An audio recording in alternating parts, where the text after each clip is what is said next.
Hello. Good morning. Good morning, good morning. Happy belated New Year 2020. Tuirial is back and welcome back to the channel. 5:29 a.m. from Aizawl. We are on our way to SILCHAR. This video is the first video for 2020, and with some of my friends we are going to SILCHAR, which is around 180 to 200 kilometers from Aizawl, just for a ride, weekend ride. Okay, रास्ता तो इतना अच्छा नहीं होगा मेरा ख्याल से. बहुत दिन के बाद हम लोग जा रहा है सिलचर में. So according to Google, we will take around 5 to 6 hours. Okay, 5 to 6 hours. तो उधर हम लोग थोड़ा शॉपिंग करेंगे सिलचर में, और शॉपिंग के बाद हम लोग फिर आएंगे फिर लौट के आएंगे सिलचर. 1 day ride. Chuan kan namdang ho hianin tlem kan thre thei turin thili ron tel ve thin ro hian an ti fo wang hian followers namdang kan tho wang hianin ti thiam wang em pon le thiam ang chun chunin thiam lo chung chung kan an tel ve ni kha nakin a pok sai zo mai thei when I hian kan thian than khatte nakin a kho ena karon ti longa tu na hian dar nga le minute som thom dar nga le chan ve to tukang akan tlan mek a when I hian panga SILCHAR ride to ring the Caldoni first interstate ride officially. Chuan first interstate ride ani came a video chuan Tripura ka chu ka lut to ama se ka chu ka destination ni lo wina chuan kan destination kan ride destination to SILCHAR ani from to Sasam Red Borvel ma se kan kaldan to ri ka shlo kalama ser kan ro da kan kal mai thei holama tang kong pa nga ya arut nga ya ho ai chuan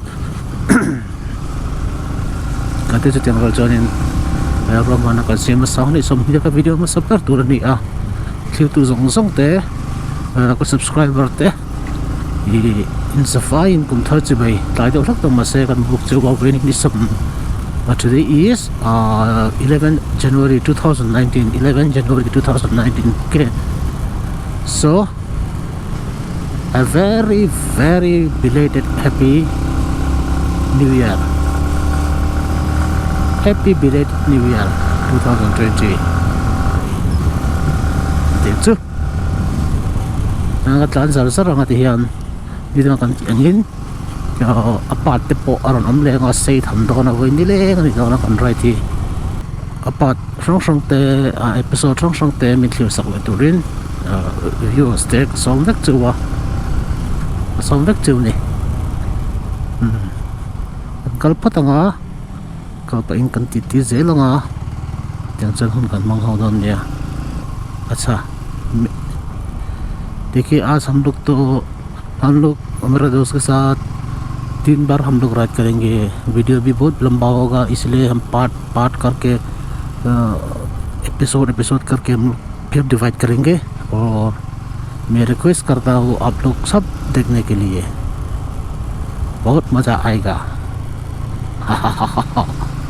Look at the beautiful view of Mizoram.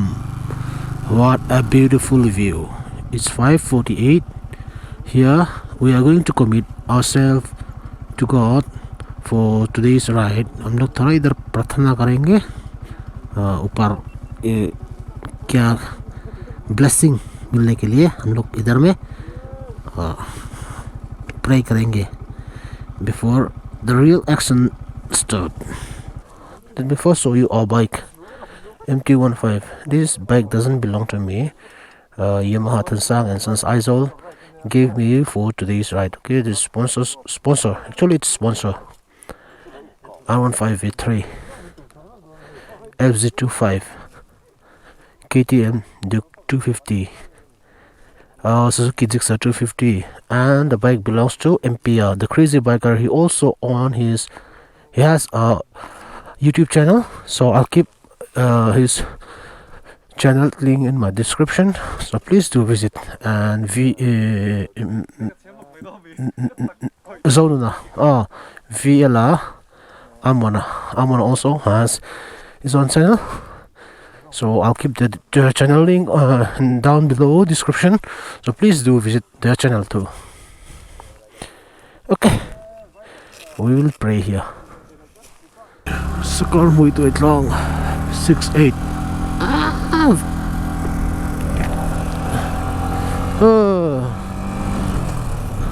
Ni chok ta. Look at the beautiful sunrise. Awesome view, awesome view. Moi lutuk. Bye.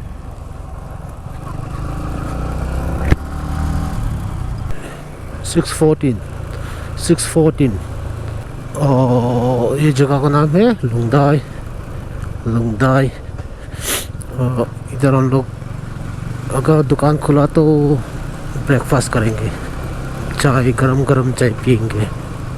We will have a breakfast here. Village. The name of the village is Lungdai.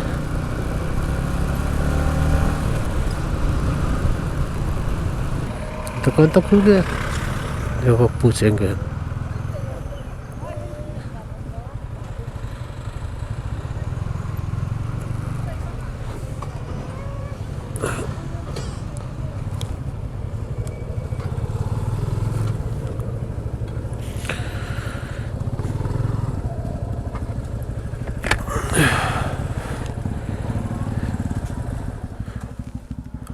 Tiếng Việt này tên.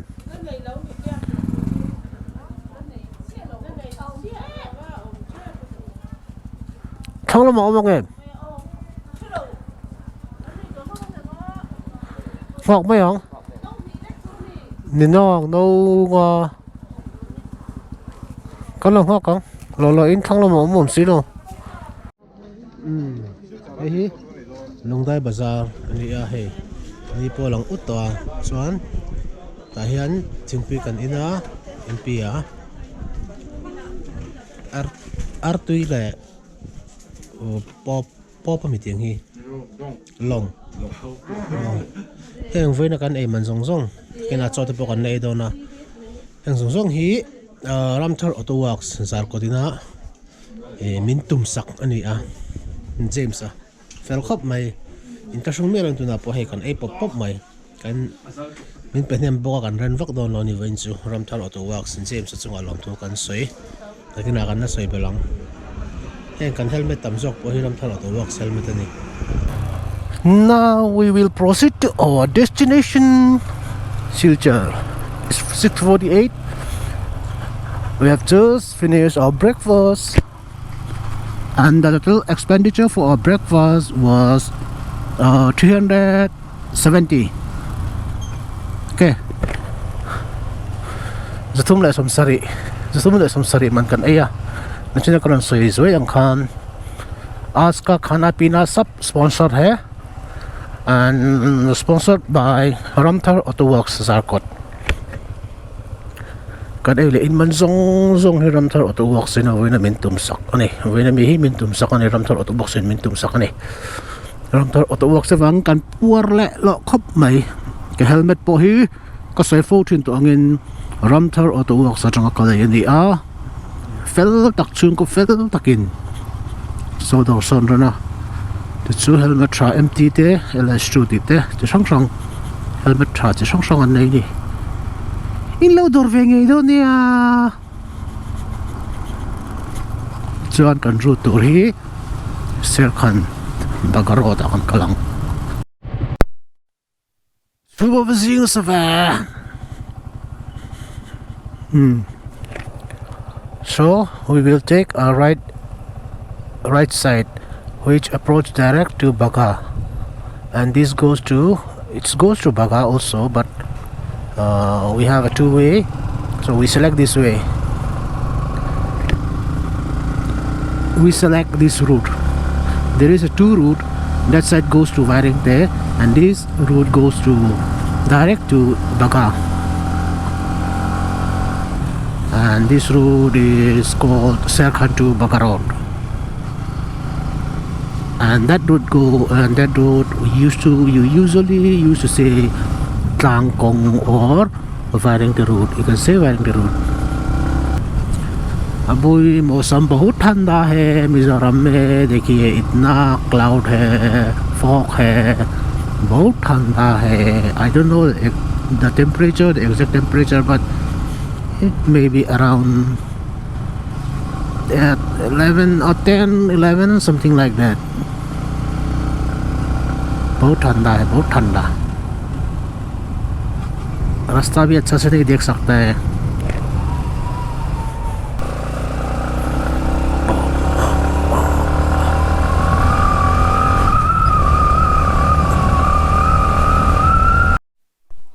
Tại hiện ta cần tàn biểu chế cần coi cả lùng muột biểu chế hiện in lùng muột biểu chế cần trộn đó là tại hiện dùng làm thiệp trộn anh này officially just second third break anh ấy chứ anh rồi là thế cần trộn.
अभी बस रहा है 8:12 8:12 डायरेक्ट मिसों बनी और पहुंच गया बुकपुई विलेज. यही बुकपुई नहीं मुझे था वो वीडियो चुन मुझसे kan tlensin ti chenan. This is Bukpui BUKPUI Bukpui.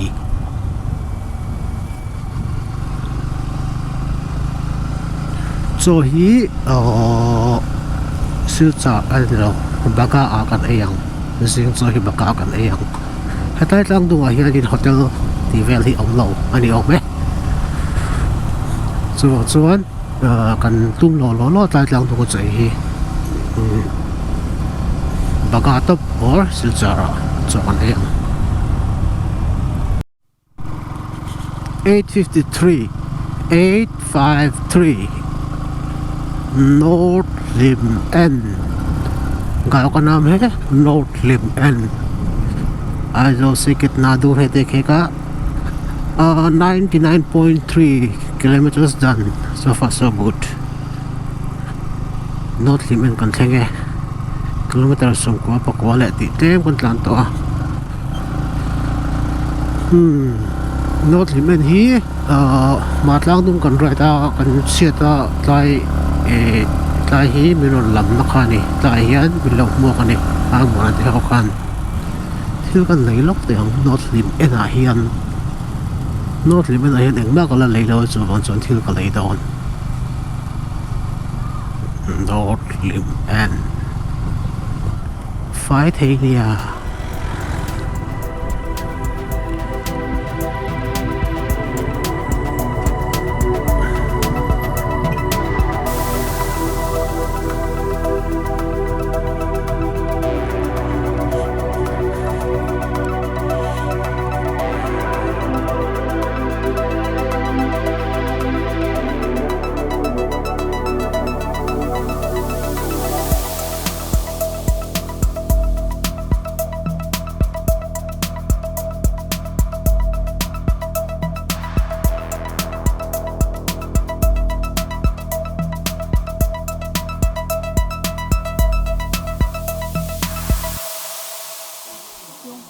long pui mo when sulin chola mi a cycle in culture ni mo khoi ni nom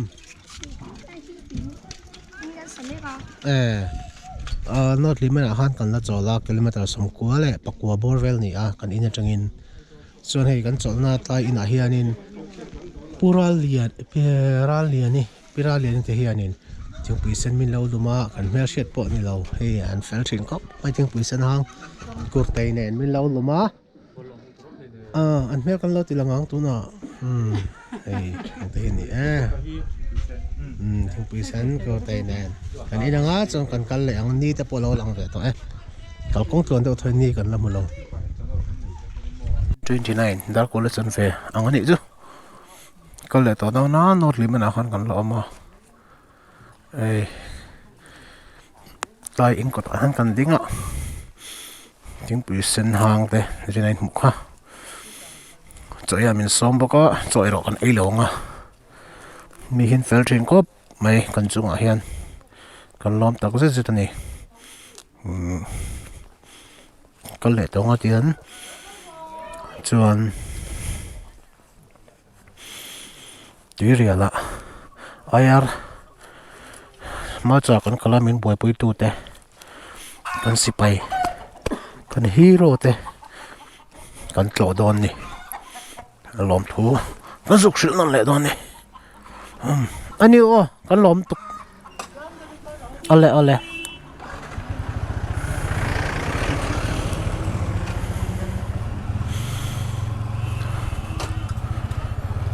let's go. It's 9:31. 99.9 kilometers done. And अभी आगे तरफ हम लोग जाएंगे. ये गांव का नाम है नॉर्थ लिमएन. नॉर्थ लिमएन.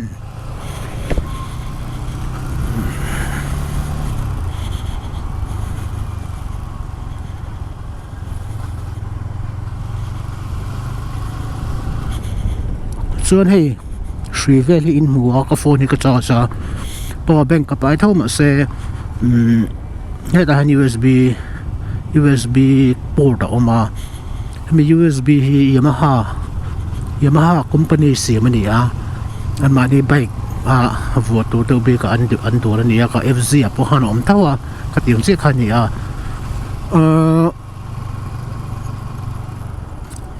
vo ve du mo khát tiếng lấy đuôi ông cho nên đi là ra thân sang anh sân sóng hay thế ta nó ông cho khóc trong cái cốc mày right nhưng mà cái này hay còn long right thì nó cho power bank parang tên thì ông mà lâu rồi bốc nền thì anh cho mấy thì hiện tại phải in thiếu trong cái ta cái này thì các con xây này đâu con hao lại tiếng nghe một lẻ cross timing lâu thấy được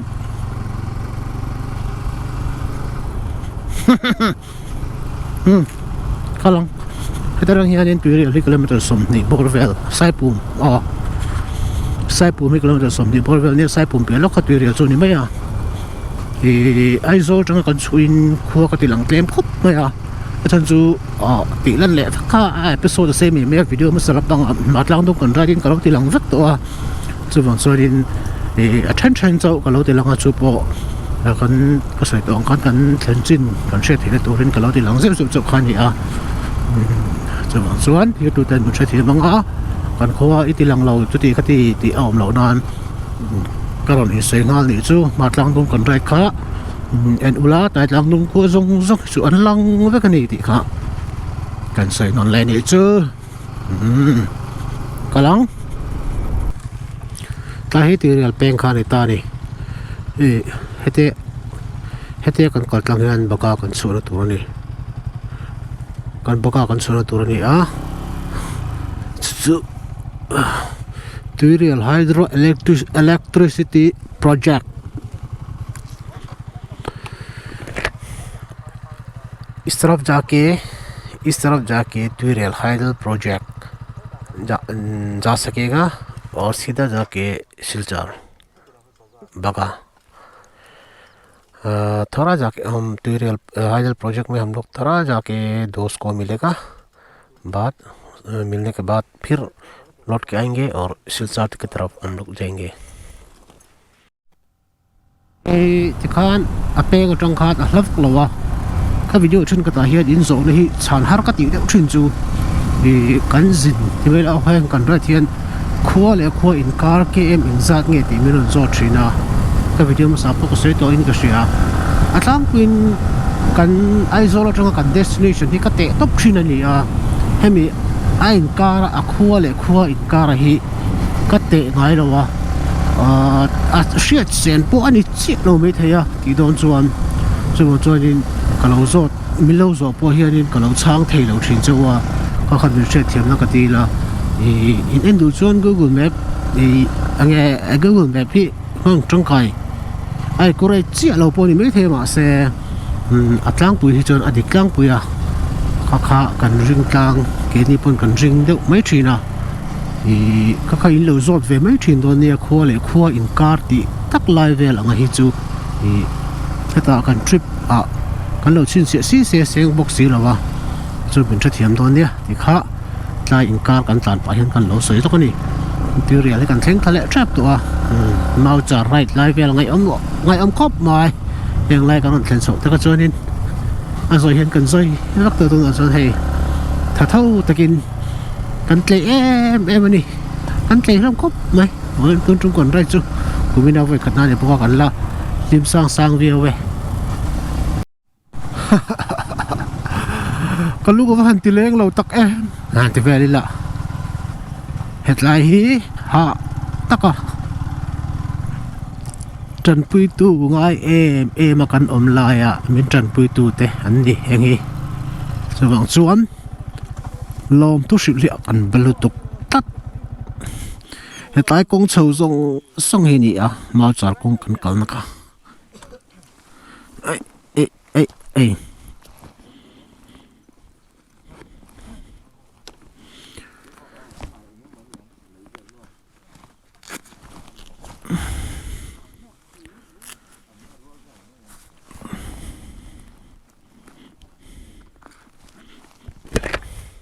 ta khan lom MP amu kai ka thua ka bai ka twin ka sia tia tlo wang ka te ka en pok en pe lo ta hen bai kan da ani a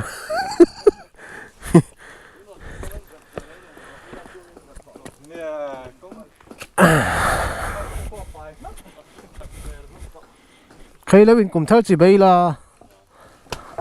in dam tlang mo ron tlo le chu kan bai kan sia kan kal wang ani hi in zara